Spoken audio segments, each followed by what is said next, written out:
नमस्कार प्यारे साथियों, कैसे हैं आप सभी। मैं विक्की मल्होत्रा आप लोगों का बहुत बहुत स्वागत करता हूं आप सभी के अपने प्यारे से यूट्यूब चैनल पावर ऑफ ज्ञान क्लासेस के आज के इस बेहतरीन सी क्लास में।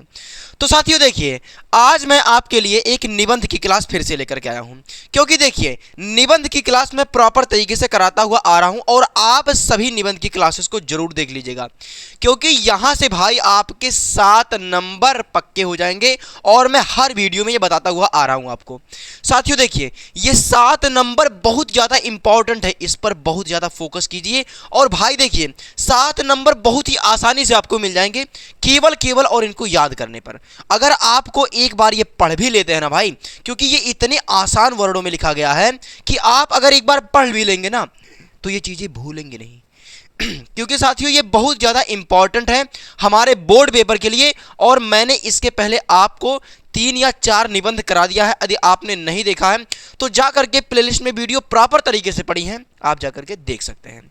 क्योंकि देखिए यहाँ से 7 नंबर पक्के होंगे, बार बार मैं कर रहा हूँ, ये 7 नंबर को छोड़िए मत, इस पर बहुत ज़्यादा फोकस कीजिए साथियों, और ये 7 नंबर बहुत ही आसानी से आपको मिल जाएंगे।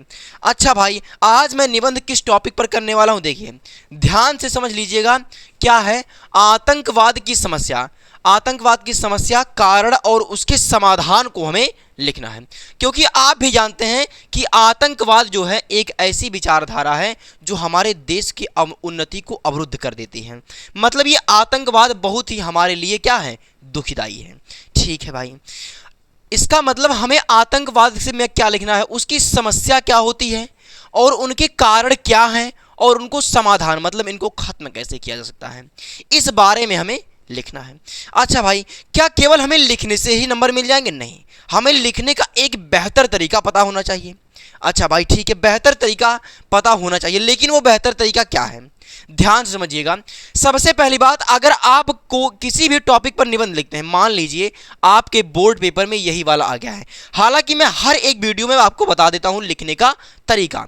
जितने भी मैंने अभी तक निबंध के वीडियो बनाए हैं उनमें मैंने आपको एक बताने के साथ साथ उसमें एक लिखने का बेहतर तरीका भी आपको बताया है आपके बोर्ड पेपर में, ताकि ये जो नंबर है ना आपको पूरे नंबर मिल सके।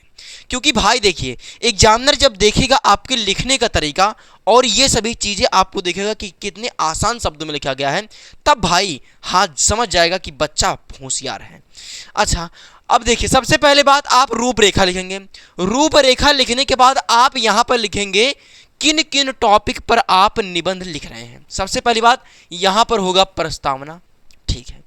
उसके बाद आतंकवाद से तात्पर्य क्या है। दूसरा हो गया विश्व में व्याप्त हिंसा की प्रवृत्तियां और आतंकवाद। तीसरा हो गया आतंकवाद का हम समाधान किस तरीके से कर सकते हैं और उपसंहार क्या है। मतलब ये 5 टॉपिक जो है, 5 हेडिंग हैं हमारे आतंकवाद की समस्या, कारण और समाधान में। ये 5 टॉपिक पर ही हमें लिखना है, ठीक है। अच्छा भाई, हमने तो ये 5 हेडिंग सबसे पहले ऊपर डाल देना है, जैसे यहाँ पर लिखा गया है वैसे आप अपने कॉपी में भी लिखेंगे, ठीक है। उसके बाद हम देखते हैं प्रस्तावना। अच्छा, अब प्रस्तावना में क्या है, आतंकवाद एक ऐसी मानसिकता है। आतंकवाद क्या है, एक इस तरीके की मानसिकता है जिसमें आतंक, भय, दहशत और अन्य माध्यमों से लक्ष्यों को पूरा करने के क्या होते हैं, सफल या असफल प्रयास किए जाते हैं। अच्छा ध्यान से समझिए, क्या है, आतंकवाद एक ऐसी मानसिकता है जिसमें क्या है, आतंक, भय, दहशत और अन्य माध्यमों से लक्ष्यों को पूरा करने के क्या है, सफल या असफल प्रयास किए जाते हैं। मतलब सफल या असफल प्रयास किए जाते हैं। अच्छा, आज जो है आतंकवाद लगभग सभी महाद्वीपों में फैल चुका है। जो आतंकवाद है ना भाई, सभी महाद्वीपों में फैल चुका है पूरी तरीके से, ठीक है। उसके आगे हम देखते हैं क्या है, दक्षिण एशिया के देशों में इसका जो है भय सर्वाधिक रूप से मौजूद दिखाई पड़ रहा है। दक्षिण एशिया के देशों में आतंकवाद का भय जो है सबसे ज़्यादा दिखाई दे रहा है। अच्छा, हमारा भारत जो है आतंकवाद से अधिक पीड़ित है। हमारा भारत भी आतंकवाद से बहुत ही ज़्यादा पीड़ित है, ठीक है। इस क्षेत्र में भारत व पाकिस्तान के संबंध जो है कभी भी अच्छे नहीं रहे हैं। यानी आतंकवाद के क्षेत्र में भारत और पाकिस्तान के जो संबंध हैं वो कभी भी अच्छे नहीं रहे हैं। आप बताइए कि ये प्रस्तावना समझ में आया कि नहीं, क्योंकि ये भाई लिखने का एक बेहतर तरीका है और बहुत ही आसान शब्दों में लिखा गया है। इतने आसान वर्डों में आपको भाई कहीं पर मिले नहीं, कहीं पर नहीं मिलेगा। और भाई एक टीचर का यही काम होता है कि किताब में दी हुई चीज़ों को आसान कर देना, और मैंने भाई जितना हो सका है मैंने उतना इसमें किया है, ताकि हमारे साथियों को, हमारे भाइयों को हर वो चीज़ें मिल सकें जो वो चाहते हैं। और भाई अगर आप किताब में पढ़ेंगे ना तो देखिए इनमें जो लिखा गया है ये बहुत ही आसान शब्दों में लिखा गया है।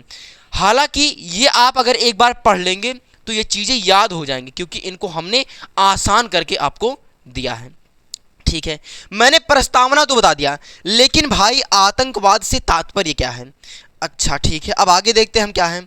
आतंकवाद एक ऐसी विचारधारा है जो राजनैतिक लक्ष्यों की प्राप्ति के लिए शक्ति या अस्त्र शस्त्र से क्या है, अस्त्र शस्त्र के प्रयोग में विश्वास रखती है।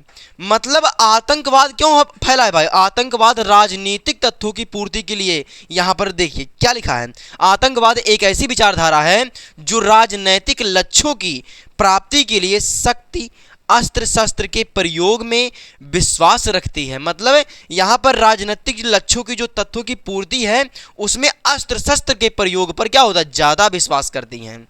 ठीक है, अस्त्र शस्त्र का ऐसा जो है घृणित प्रयोग प्रायः विरोधी वर्ग, दल, समुदाय या संप्रदाय को भयभीत करने और उस पर विजय प्राप्त करने की दृष्टि से किया जाता है। यहाँ पर भाई बहुत ही अच्छा लाइन लिखा गया, क्या लिखा गया है?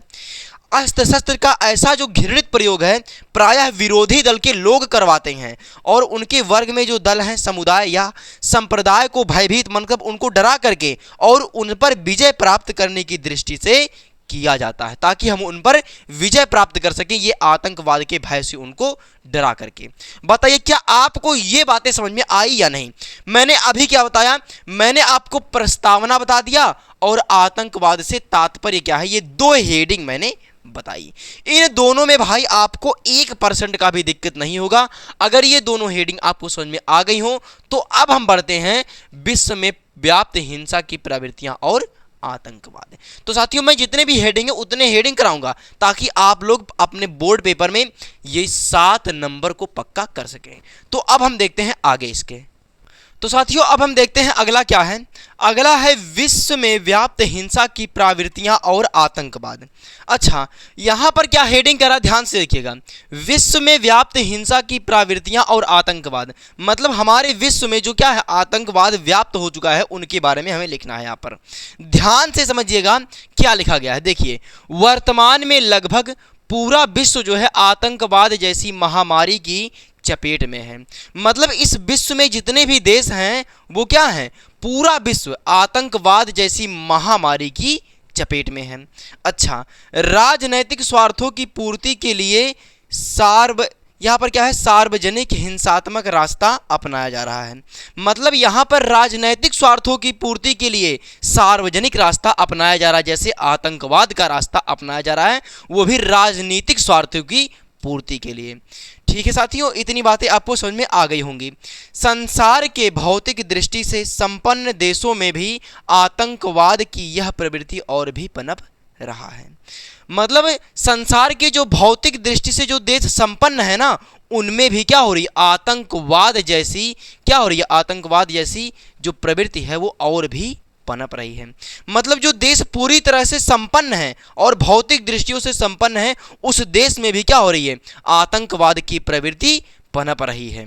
अच्छा ये बातें तो आपको समझ में आ गई होंगी कि विश्व में व्याप्त हिंसा की प्रवृत्तियां और आतंकवाद में क्या है, वर्तमान में लगभग पूरा विश्व आतंकवाद जैसी महामारी की चपेट में है। राजनैतिक स्वार्थों की पूर्ति के लिए सार्वजनिक हिंसात्मक रास्ता अपनाया जा रहा है, यानी राजनीतिक स्वार्थों की पूर्ति के लिए आतंकवाद जैसी हिंसात्मक रास्ता अपनाया जा रहा है।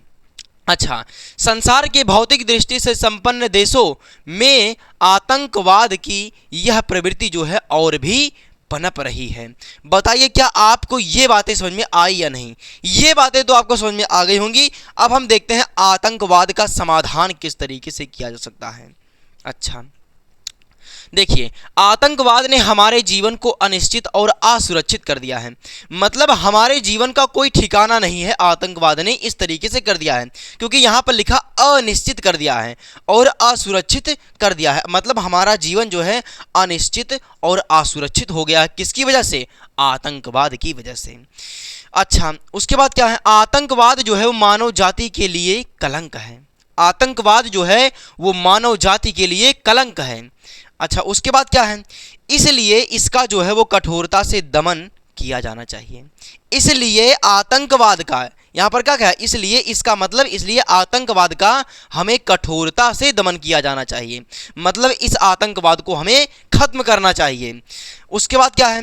भारत सरकार ने आतंकवादी गतिविधियों को बड़ी गंभीरता से लिया है और इसकी क्या है? समाप्ति के लिए अनेक कदम उठाए हैं। मतलब आतंकवादी की समाप्ति के लिए अनेक कदम उठाए गए हैं। भारत की संसद ने आतंकवाद विरोधी विधेयक पारित कर दिया है। यहाँ पर क्या कहा गया है? भारत के संसद ने आतंकवाद विरोधी विधेयक पारित कर दिया है। ये क्या होता है? जिसके अंतर्गत, मतलब आतंकवादी विरोधी विधेयक क्या होता है? इसके अंतर्गत आतंकवादी गतिविधियों में लिप्त रहने वाले व्यक्तियों को, मतलब उनसे मिले जुले रहने वाले व्यक्तियों को कठोर से कठोर दंड देने की व्यवस्था की गई है। मतलब जिनका भी अगर आतंकवादी से कांटेक्ट होगा उनको क्या होगा? कठोर से कठोर सजा दी जाएगी और उनको भी सजा दी जाएगी, यानी आतंकवादियों को। ठीक है, उपसंहार क्या कह रहा है? उपसंहार ये कह रहा है कि आतंकवाद मानवीय सभ्यता पर एक कलंक है। हाँ भाई, ये तो हमने अभी देखा। मतलब जो आतंकवाद है वो मानवीय सभ्यता पर एक कलंक है। आतंकवाद से किसी भी समस्या का समाधान संभव नहीं है। मतलब आतंकवादों से ना तो राजनीतिक सुखों को प्राप्त किया जा सकता है और ना ही इनसे कोई भी हम कार्य कर सकते हैं। मतलब ये कहा गया है कि आतंकवाद मानवीय सभ्यता पर कलंक है। आतंकवाद से किसी भी समस्या का समाधान संभव नहीं है। अब समय आ गया है कि हम मानवीय सभ्यता से इस कलंक को, मतलब जो मानवीय सभ्यता पर कलंक लगा है, इस कलंक को पूरे संसार से पूरी तरह से मिटा देना चाहिए। जो ये कलंक लगा है कि आतंकवाद का मानवीय सभ्यता पर, इसे हमें पूरी तरह से मिटा देना चाहिए। बताइए, क्या आपको ये निबंध समझ में आया या नहीं? आतंकवाद की समस्या, कारण और समाधान। क्योंकि ये हमारे यूपी बोर्ड में 7 नंबर का आता है। ये बात मैंने आपको पहले भी बता चुका हूं और अब भी बता रहा हूं। ये बहुत ज़्यादा इंपॉर्टेंट है और ये हमारे प्रीवियस ईयर क्वेश्चन पेपर में लगातार पूछा जा रहा है।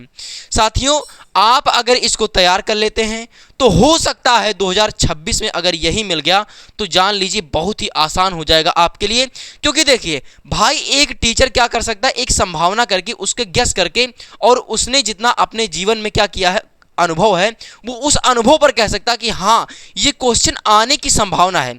लेकिन कोई भी टीचर ये नहीं कह सकता कि 100% यही क्वेश्चन आएगा। कोई नहीं कह सकता भाई।